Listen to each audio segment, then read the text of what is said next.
Hi all, welcome back to learners corner. ഇന്ന് നമ്മൾ discuss ചെയ്യാൻ പോകുന്നത് 8ാം ക്ലാസ്സിലെ ഇംഗ്ലീഷ് ടെക്സ്റ്റ് ബുക്കിലെ 2ാമത്തെ യൂണിറ്റിൻ്റെ ഇൻട്രൊഡക്ഷൻ ആണ്. വിങ്സ് ആൻഡ് വീൽസ് എന്നാണ് യൂണിറ്റിൻ്റെ പേര്. Have you heard of Robinson Crusoe? Robinson ക്രൂസോയെക്കുറിച്ച് നിങ്ങൾ കേട്ടിട്ടുണ്ടോ? ഒരുപക്ഷെ നിങ്ങളിൽ ആരെങ്കിലുമൊക്കെ ആ ഒരു പേര് കേട്ടിട്ടുണ്ടാവാം. Robinson Crusoe is a character in Daniel Defoe's novel the life and adventures of Robinson Crusoe. അപ്പോൾ ആരാണ് റോബിൻസൺ ക്രൂസോ? ഡാനിയൽ ഡീഫോൻ്റെ നോവലായിട്ടുള്ള the life and adventures of Robinson ക്രൂസോയിലെ ഒരു ക്യാരക്ടറാണ്, ഒരു കഥാപാത്രമാണ് റോബിൻസൺ ക്രൂസോ. സെൻട്രൽ ക്യാരക്ടർ തന്നെയാണ് കേട്ടോ. അത് നമുക്ക് ആ ഒരു ടൈറ്റിൽ വായിക്കുമ്പോൾ മനസ്സിലാവുമല്ലോ. The life and adventures of Robinson Crusoe എന്നാണ് പറഞ്ഞിട്ടുള്ളത്. അതാണ് നോവലിൻ്റെ പേര്. അപ്പോൾ റോബിൻസൺ ക്രൂസോ തന്നെയാണ് ആ ഒരു നോവലിലെ പ്രധാന കഥാപാത്രവും. Published in the year 1919, 1919 publish ചെയ്തിട്ടുള്ളത്. Now read the following extract from Robinson Crusoe's diary. ഇപ്പോൾ നമുക്ക് വായിക്കാൻ താഴെ കൊടുത്തിട്ടുള്ളത് റോബിൻസൺ ക്രൂസോയുടെ ഡയറിയിൽ നിന്ന് എടുത്തിട്ടുള്ള ഒരു എക്സ്ട്രാക്റ്റ് ആണ്, ഒരു ഭാഗമാണ്. അപ്പോൾ അതെന്താണെന്ന് നമുക്ക് നോക്കാം. സെപ്റ്റംബർ 30, 1659. അപ്പോൾ ആ ഒരു ദിവസത്തെ ഡയറി കുറിപ്പാണ് നമ്മൾ വായിക്കാൻ പോകുന്നത്. Poor miserable Robinson Crusoe, being shipwrecked during a dreadful storm, came ashore on this dismal, unfortunate island, which I called the island of despair. കപ്പൽ തകരുന്നതിനെയാണ് നമ്മൾ ഷിപ്രക്ക് എന്ന് പറയുക.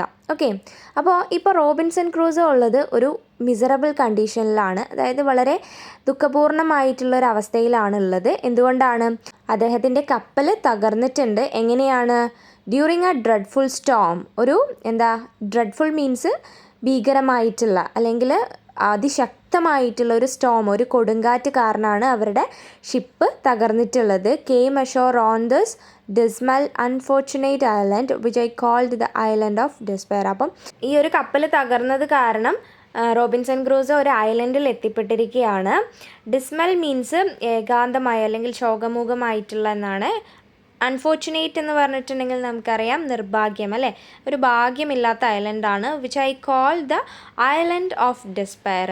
അദ്ദേഹം ആ ഒരു ഐലൻഡിനെ എന്താണ് വിളിച്ചിട്ടുള്ളത്? ദ ഐലൻഡ് ഓഫ് ഡെസ്പയർ, നിരാശയുടെ ഐലൻഡ് എന്നാണ് റോബിൻസൺ ക്രൂസോ അദ്ദേഹം എത്തിപ്പെട്ട ആ ഒരു ഐലൻഡിനെ വിളിച്ചിട്ടുള്ളത്.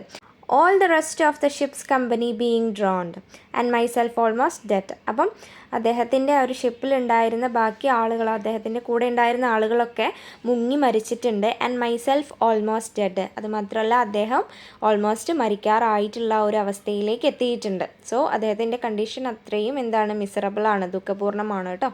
കാരണം ആരും കൂടെയില്ല, അറിയാത്ത ഒരു ഐലൻഡിലാണ് എത്തിപ്പെട്ടിട്ടുള്ളത്. അവിടെയാണെങ്കിൽ വേറെ ആരുമില്ല.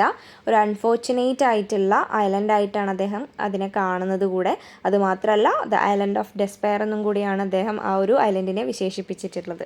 All the rest of the day I spent in afflicting myself at the dismal circumstances I was brought to. Afflict means ക്ലേശകരമായിട്ടുള്ള അല്ലെങ്കിൽ നിരാശാജനകമായിട്ടുള്ള, പീഡിതമായിട്ടുള്ള എന്നൊക്കെയാണ് മീനിങ് വരുന്നത്. All the rest of the day I spend in afflicting myself. അതായത് ബാക്കിയുള്ള ദിവസം മുഴുവൻ അദ്ദേഹം സ്പെൻഡ് ചെയ്തിട്ടുണ്ടായിരുന്നത് അദ്ദേഹത്തിൻ്റെ ആ ഒരു നിരാശാജനകമായിട്ടുള്ള അല്ലെങ്കിൽ ക്ലേശകരമായിട്ടുള്ള ബുദ്ധിമുട്ടുകളെ at the dismal circumstances I was brought to. അദ്ദേഹത്തിന് ലഭിച്ചിട്ടുള്ള നിരാശാജനകമായിട്ടുള്ള ആ ഒരു സാഹചര്യത്തിൽ അദ്ദേഹത്തെ തന്നെ പഴിക്കുന്ന രീതിയിലാണ് മുന്നോട്ട് ഉള്ള ആ ഒരു ദിവസങ്ങളൊക്കെ സ്പെൻഡ് ചെയ്ത് പോയിട്ടുണ്ടായിരുന്നത്. I had neither food, house, clothes nor weapon. അപ്പോൾ അദ്ദേഹത്തിൻ്റെ ബേസിക് ആയിട്ടുള്ള കാര്യങ്ങൾ പോലും ഇല്ല. ഫുഡില്ല, ഒരു ഷെൽട്ടർ, വീടില്ല, വസ്ത്രങ്ങളില്ല, വെപ്പൺ, ആയുധങ്ങളില്ല. ഏതെങ്കിലും ഒരു വന്യമൃഗമൊക്കെ ആക്രമിക്കാൻ വന്നിട്ടുണ്ടെങ്കിൽ അതിനെ ഒന്ന് തടഞ്ഞു നിർത്താൻ പോലും ഒരു വെപ്പണൊന്നും അദ്ദേഹത്തിൻ്റെ കയ്യിലില്ല. In despair, I saw nothing but death before me, either that I should be devoured by wild beasts, murdered by savages, or starved to death for want of food. അപ്പോൾ എന്താ പറയുന്നത്? ഈ ഒരു നിരാശയുടെ സമയത്തും ഐ സോ നത്തിങ്, ഞാൻ ഒന്നും കാണുന്നില്ല, എൻ്റെ മുന്നിൽ ഒന്നും കാണുന്നില്ല. ബട്ട് ഡെത്ത്, എന്താണ് കാണുന്നത്? ആകെ മരണം മാത്രമാണ് മുന്നിൽ കാണുന്നത്. Before me either that I should be devoured by wild beast. ഒന്നെങ്കിൽ ഞാൻ വൈൽഡ് ബീസ്റ്റ് എന്ന് പറഞ്ഞിട്ടുണ്ടെങ്കിൽ വന്യമൃഗങ്ങളാണ്. ഒന്നെങ്കിൽ ഞാൻ വന്യമൃഗങ്ങളുടെ ആക്രമണത്താൽ മരണപ്പെടും. മേർഡേർഡ് ബൈ സാവേജസ്. സാവേജസ് എന്ന് പറഞ്ഞിട്ടുണ്ടെങ്കിൽ ഈ നരഭോജികളുണ്ടല്ലോ, മനുഷ്യന്മാരെയൊക്കെ തിന്നുന്ന ആളുകളുണ്ടല്ലോ, അവരെയാണ്. ഒന്നെങ്കിൽ ഞാൻ അവരുടെ കൈ കൊണ്ട് മരിക്കും, അല്ലെങ്കിൽ അല്ലെങ്കിൽ എന്താണ് or starved to death for want of food, ഒന്നെങ്കിൽ ഭക്ഷണം കിട്ടാതെ പട്ടിണി കിടന്ന് ഞാൻ മരണപ്പെടും. അപ്പോൾ എന്താ പറയുന്നത്, ഈ ഒരു നിരാശയിലും എനിക്കൊന്നും മുന്നിൽ കാണാൻ പറ്റുന്നില്ല, ആകെ മരണം മാത്രമാണ് മുന്നിൽ കാണാൻ കഴിയുന്നത്, ഒരു ഹോപ്പും ഇല്ലെന്നാണ് അദ്ദേഹം പറയുന്നത്. At the approach of night I slept in a tree for fear of wild creatures but slept സൗണ്ട്ലി. അപ്പം രാത്രിയായ സമയത്ത് അദ്ദേഹം ഒരു മരത്തിൻ്റെ മുകളിലാണ് കിടന്നുറങ്ങിയിട്ടുണ്ടായിരുന്നത്. എന്തുകൊണ്ടാണെന്ന് വെച്ചാൽ വൈൽഡ് ആനിമൽസൊക്കെ വന്നിട്ട് അറ്റാക്ക് ചെയ്തിട്ടുണ്ടെങ്കിൽ അതിൽ നിന്ന് രക്ഷ നേടാൻ വേണ്ടി, അല്ലെങ്കിൽ അതിനോടുള്ള ഒരു പേടി കൊണ്ടാണ് മരത്തിൻ്റെ മുകളിൽ കയറിയിട്ട് കിടന്നുറങ്ങിയിട്ടുള്ളത്. ബട്ട് സ്ലെപ്റ്റ് സൗണ്ട്ലി മീൻസ് ഗാഢമായ നിദ്രയിലേക്ക് പോയി, അത്രയും നല്ല രീതിയിൽ ഉറങ്ങി എന്നുള്ളതാണ് കേട്ടോ. Though it rained all night, ആ ഒരു രാത്രി മുഴുവൻ മഴ പെയ്യുന്നുണ്ടായിരുന്നു എന്നാണ് പറഞ്ഞിട്ടുള്ളത്. ക്വസ്റ്റ്യൻസ് നോക്കാം. What happen to Robinson Crusoe? Robinson ക്രൂസോന് എന്താണ് സംഭവിച്ചത്?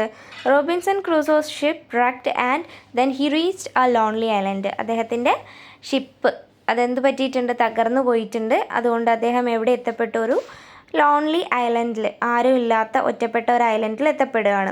Y does he call the island of despair? എന്തുകൊണ്ടാണ് അദ്ദേഹം ഈ ഒരു ഐലൻഡിനെ ദ ഐലൻഡ് ഓഫ് ഡെസ്പെയർ എന്ന് വിളിച്ചത്, നിരാശയുടെ ഐലൻഡ് എന്ന് വിളിച്ചത് എന്തുകൊണ്ടാണ്? He felt loneliness and all the surrounding things were uncomfortable, no food, shelter, weapon and dress. അപ്പോൾ അദ്ദേഹത്തിനാകെ അവിടെ ഫീൽ ചെയ്തിട്ടുണ്ടായത് ഒരു ഒറ്റപ്പെട്ട അവസ്ഥയാണ്, ലോൺലിനെസ് ആണ്. അതുപോലെ അദ്ദേഹത്തിന് ചുറ്റുമുള്ള കാര്യങ്ങളൊക്കെ അദ്ദേഹത്തിന് ഒരു അൺകംഫർട്ടബിൾ ആയിട്ടുള്ള സിറ്റുവേഷനിലേക്കാണ് കൊണ്ടുപോയിട്ടുള്ളത്. അദ്ദേഹം വളരെ അസ്വസ്ഥനായിരുന്നു. കാരണം no food, shelter, weapons and dress. അദ്ദേഹത്തിന് ഭക്ഷണമോ അല്ലെങ്കിൽ ഒരു പാർപ്പിടമോ, എന്തെങ്കിലും ജീവികളൊക്കെ ആക്രമിക്കാൻ വന്നാൽ എന്തെങ്കിലും ഒരു വെപ്പണോ കയ്യിലുണ്ടായിരുന്നില്ല, ഡ്രസ്സ് ഉണ്ടായിരുന്നില്ല, ബേസിക് ആയിട്ടുള്ള ഒരു കാര്യങ്ങളും ഉണ്ടായിരുന്നില്ല. സോ അതുകൊണ്ടാണ് ദ ഐലൻഡ് ഓഫ് ഡെസ്പെയർ എന്ന് ആ ഒരു ഐലൻഡിനെ അദ്ദേഹം വിളിച്ചിട്ടുള്ളത്. What do you think might be the feeling of a man who is alone in a desert island? ഇത്തരത്തിലുള്ള ഒരു ഒറ്റപ്പെട്ട ഐലൻഡിൽ കുടുങ്ങിപ്പോകുന്ന ഒരാൾക്ക് എന്തൊക്കെ ഫീലിങ്സ് ആണ് ഉണ്ടാവുക എന്നാണ് ചോദിച്ചിട്ടുള്ളത്. A man who is scared of the strange surroundings. അപരിചിതമായിട്ടുള്ള ആ ഒരു ചുറ്റുപാടുകളെ അവിടെ പെട്ടുപോയിട്ടുള്ളത് ആരാണോ അദ്ദേഹം ഭയക്കും, അല്ലേ? Starvation, loneliness, hopelessness, when he is alone on a desert island. അപ്പം ഒറ്റപ്പെട്ട ഒരു ഐലൻഡിൽ തനിച്ചായി പോയിട്ടുള്ള ആൾക്ക് ഫീൽ ചെയ്യുന്ന കാര്യങ്ങൾ എന്തൊക്കെയാണ്? സ്റ്റാർവേഷൻ, പട്ടിണി ഉണ്ടാവും അല്ലേ, ഫുഡൊന്നും പ്രോപ്പറായിട്ട് കിട്ടുന്നില്ല, ലോൺലിനെസ്, ഒറ്റപ്പെട്ട ഒരു അവസ്ഥയായിരിക്കും, ഹോപ്പ്ലെസ്നെസ്, അതായത് പ്രതീക്ഷയറ്റ ജീവിതമായിരിക്കും. അപ്പം ഇത്തരത്തിലുള്ള ഫീലിങ്സൊക്കെയാണ് ഒറ്റപ്പെട്ടു പോയിട്ടുള്ള ഒരു ഡെസേർട്ടഡ് ഐലൻഡിൽ പെട്ട ആൾക്ക് ഉണ്ടാവുക. Imagine that you are going to leave alone in a deserted island. അപ്പോൾ നിങ്ങളോട് ഇമാജിൻ ചെയ്യാൻ പറയുകയാണ്, നിങ്ങൾ അത്തരത്തിലുള്ള ഒറ്റപ്പെട്ട ഒരു ഐലൻഡിൽ ജീവിക്കേണ്ട സാഹചര്യം വരികയാണ്. You are going to be there for a week. ഒരാഴ്ച നിങ്ങൾ അത്തരത്തിലുള്ള ഒരു ഐലൻഡിൽ താമസിക്കേണ്ടി വരുന്നു. അത് നിങ്ങൾ ഇമാജിൻ ചെയ്യുക കേട്ടോ. You can ask for only 5 things to leave there. അവിടെ ജീവിക്കാൻ ആവശ്യമായിട്ടുള്ള 5 കാര്യങ്ങൾ നിങ്ങൾക്ക് ചോദിക്കാം. What would they be and why would you ask them? എന്തൊക്കെയായിരിക്കും ആ ഒരു 5 കാര്യങ്ങൾ? അത് മാത്രമല്ല, why would you ask them? എന്തുകൊണ്ടാണ് നിങ്ങൾ ആ ഒരു 5 കാര്യങ്ങൾ ചോദിച്ചിട്ടുള്ളത് എന്നാണ് question. Sit in groups and discuss why you need each of them. ഇത് നിങ്ങൾ ക്ലാസ്സിൽ ചെയ്യേണ്ട കാര്യമാണ്. ഇത് നിങ്ങൾ ഗ്രൂപ്പായിട്ട് ഇരുന്നിട്ട് എന്തുകൊണ്ടാണ് നിങ്ങൾക്ക് ഓരോ കാര്യങ്ങളും ആവശ്യം എന്നുള്ള കാര്യമൊക്കെ പരസ്പരം ഡിസ്കസ് ചെയ്യുക കേട്ടോ. അപ്പോൾ ഈ ഒരു യൂണിറ്റിൻ്റെ ഇൻട്രൊഡക്ഷൻ മാത്രമാണിത്. ബാക്കി ക്ലാസ്സസ് നമ്മൾ അപ്ലോഡ് ചെയ്യുന്നതായിരിക്കും. സോ ഈ ഒരു വീഡിയോ നിങ്ങൾക്ക് യൂസ്ഫുൾ ആയിട്ടുണ്ടെങ്കിൽ എൻ്റെ ചാനലൊന്ന് സബ്സ്ക്രൈബ് ചെയ്യാനും ഈ വീഡിയോ ഒന്ന് ലൈക്ക് ചെയ്യാനും നിങ്ങളുടെ കൂട്ടുകാരിലേക്ക് ഷെയർ ചെയ്യാനും മറക്കല്ലേ. See you with another video. Thanks for watching.